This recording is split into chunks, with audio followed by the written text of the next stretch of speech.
सचिन मनीषा के घर से। तो फिर मैंने उनसे नंबर लिया था अमित किट्टो का, तो मैंने अमित किट्टो को भी कॉल किया। अमित किट्टो और स्वाति और अंकुश दोनों ही उस दौरान सचिन मनीषा के घर थे, बट मैंने सचिन मनीषा को कॉल नहीं किया। 10 जनवरी की ये बात है। इधर मैंने जैसे ही अमित किट्टो से बात करके रखा फोन, विद इन 10 मिनट्स में मेरे पास नेहा का कॉल आता है कि सरिता क्या कर रही है। मैंने बोला कुछ नहीं कर रही, बस बैठी हूँ मैं।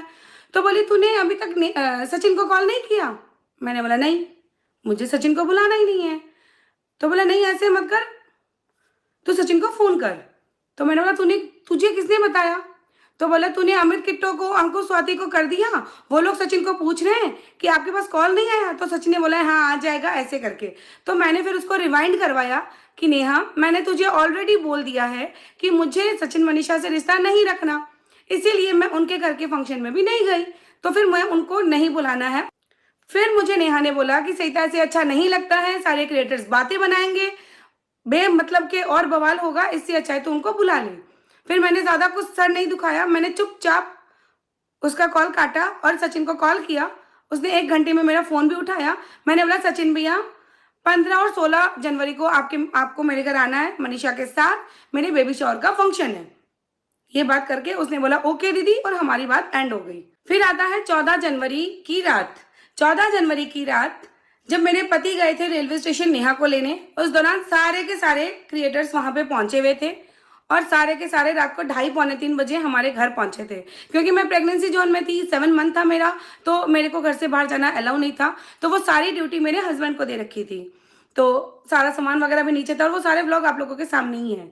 तो फिर वो रात आप लोगों के सामने है कि हमने रात को 4 बजे खाना खाया, खूब मस्ती की और सबको अपना अपना रूम दिया गया और सारी चीजें सेट हो गई कि भाई ठीक है अब कल से फंक्शन स्टार्ट है, फंक्शन की तैयारियां हो रही है। 15 जनवरी वाले दिन पूरा दिन बहुत ही अच्छा सा गया, सबका स्वागत हुआ। 15 जनवरी को सुबह जब ढोल नगाड़ों के साथ सबका स्वागत हो रहा था, उस दौरान सचिन के वीडियो कॉल में मनीषा से मेरी बात हुई। अब आपको कोई व्लॉग में दिख जाएगा, या तो मेरे व्लॉग में दिखेगा या सचिन के व्लॉग में ये पार्ट दिख जाएगा, मुझे पूरा पक्का याद नहीं है, बट मेरी मनीषा से वीडियो कॉल पे बात हुई थी। तो मैंने वीडियो कॉल पे मनीषा को बोला कि मनीषा तू क्यों नहीं आई, मैं तुझसे नाराज हूँ। उसने मुझे बोला दीदी प्रणाम। तो मैंने बोला मैं तेरा प्रणाम नहीं लूंगी, तू क्यों नहीं आई, मैं तुझसे नाराज हूँ। तो उसने कुछ नहीं बोला, हंस के टाल दी वो बात। फिर मुझे लगा ठीक है, मेरा फर्ज बनता था, मैंने दोनों को इन्वाइट किया, आई नहीं तब उसकी खुद की इच्छा है। फिर हमारा फंक्शन चलता रहा, पूरे दिन खूब मस्ती की, सारी चीजें नॉर्मल थी। फिर शाम को खाटू श्याम बाबा का जागरण था, उसमें भी सारी चीजें खूब मस्ती की। और उस दिन रात को सब कोई सो गए अपने अपने टाइम पे, 3 साढ़े 3 बजे अराउंड हम सो गए थे।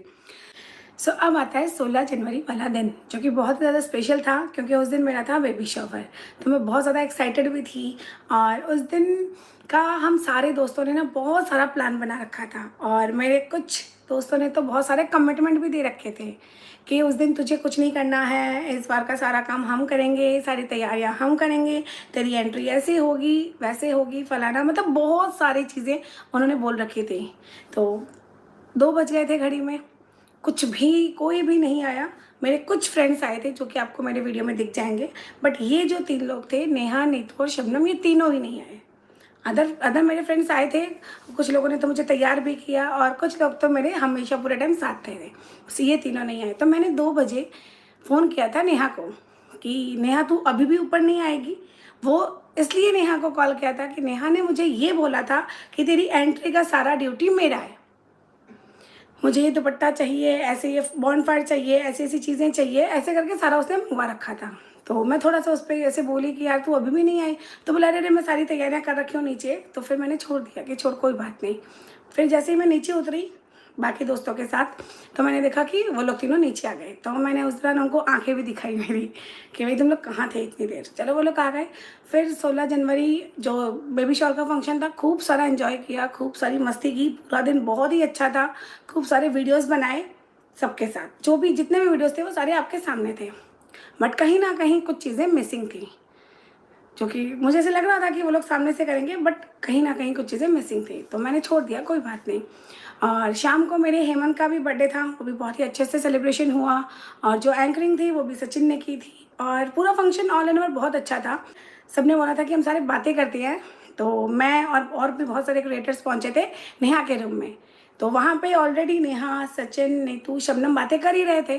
तो हम सारे क्रिएटर वहीं पहुंच गए और वो वीडियो आप लोगों के सामने है कि हमने बहुत सारी बातें की, बहुत सारे लोगों की तारीफ़ें की, बहुत सारे लोगों की मतलब खिंचाई भी की जो वहाँ पे मौजूद थे उनकी। तो किसी की खिंचाई हो रही थी और किसी की तारीफ़ हो रही थी। ऐसे करते करते हमारी बातें होते होते सुबह की 7 बज गई थी। मैं बोली थी कि जाके 2-3 घंटे सो जाती हूँ, क्योंकि फिर सुबह मेरी फैमिली भी है, वो भी सारी है, तो वो लोग भी कोई कोई जाएंगे तो मुझे सबको सी ऑफ करना होगा। लेकिन मैं बार बार ऊपर नीचे नहीं कर सकती थी, घर वालों ने मना किया हुआ था।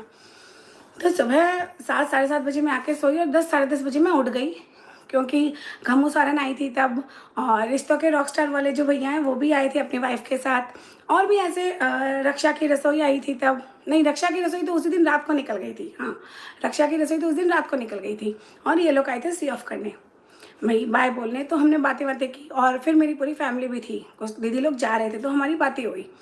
फिर आया कि सोनिया का कटिंग। पूरे दिन में कोई आया नहीं मेरे पास, एक आकांक्षा आई थी और सोनिया अपनी सारी तैयारियां करके सोनिया ऊपर आई थी। सोनिया ऊपर आई और उसका केक मंगवाया हुआ था कि भाई उसका 700 के होने वाला था, तो हम सब ने 700 के का सेलिब्रेशन कर रहे थे। तो उस दौरान सोनिया ने कॉल किया था नेहा को और उसका वेट किया गया। जब वो आई तब हम सब ने केक कटिंग किया, खूब सारी एंजॉय किया और कुछ फ्रेंड्स उस दौरान अपने घर जा रहे थे। सब कोई चले गए नीचे। उस दौरान मेरे पास रुकी थी आकांक्षा और शबनम। अब यहाँ पे जो मैं रूम में थी, अब पूरा ध्यान से सुनना ये कहानी। शबनम ने मुझे ये बताया गया, तो मैं आपको फिर एक बात क्लियर कर दूं, जो कि नीचे रूम दिया गया, नेहा, नीतू और शबनम को एक रूम दिया गया। शबनम और फौजी जीजू को एक, नीतू के हस्बैंड को और फौजी जीजू को एक रूम दिया गया, और जो नेहा का भाई था वो किसी और रूम में शिफ्ट था। मतलब ऐसे करके रूम थे। तो जिस रूम में नेहा, नीतू, शबनम थे, तो मैं तो सोची थी कि भाई अच्छा सा कंफर्टेबल है, दोस्त लोग हैं, मस्ती करेंगे। शबनम आके मुझे ये बोलती है, पर्टिकुलर आकांक्षा के सामने हम तीनों की ये बातें होती है, शबनम आके मुझे थोड़ा गुस्सा होती है मुझसे कि ये तूने इस बार अच्छा नहीं किया। तो मैं शॉक्ड, मैं बोली क्या हुआ? तो उसने Great hotels at great locations at great discounts on GoIBibo. Download now